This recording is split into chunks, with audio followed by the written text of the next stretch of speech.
अस्सलाम वालेकुम व्यूअर्स, मेरे चैनल रिजवान खान में खुशामदीद। तो व्यूअर्स, सबसे पहले मैं रिक्वेस्ट करूंगा जिन्होंने मेरा चैनल अभी तक सब्सक्राइब नहीं किया है वो मेरे इस चैनल को सब्सक्राइब करें, ताकि मैं आपके लिए इस चैनल पर डिफरेंट टॉपिक पर मुख्तलिफ इंटरेस्टिंग वीडियोस अपलोड करता रहूं। तो व्यूअर्स, आज मैं जिस टॉपिक पर बात करने जा रहा हूं वो ये है कि आप अपने एक्वेरियम को किस तरह दो या दो से ज़्यादा मुख्तलिफ हिस्सों में डिवाइड कर सकते हैं। इसका तरीका बहुत ही आसान है। आप सबसे पहले किसी भी गिलास शॉप पे जाएं, शीशे की शॉप पे, और अपने एक्वेरियम की लेंथ, विड्थ और हाइट बताएं। उसके मुताबिक वो आपको है ना पार्टीशन के लिए शीशे का एक टुकड़ा या पीस काट के दे देगा। इसके बाद आप है ना ये क्लिप्स जो आपको वीडियो में नज़र आ रहे हैं इस टाइप के, ये आपको हर एक्वेरियम की शॉप पे अवेलेबल होंगे। आप ये दो क्लिप परचेज करें और एक्वेरियम की दोनों वॉल पे लगा दें। इसके बाद उन दोनों क्लिप्स के दरमियान इस शीशे के पार्टीशन को अटैच कर दें।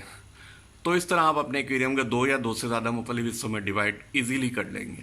और आप मुख्तलिफ़ किस्म की फ्लावर हॉर्न इसमें रख सकते हैं, और इसके अलावा इस किस्म की फ़िशेज़ रख सकते हैं जो मुख्तलिफ डिफरेंट फ़िशेज़ हैं जो आपस में एक साथ नहीं रह सकती, उनको भी आप है ना एक एक्वेरियम में पार्टीशन बना के रख सकते हैं।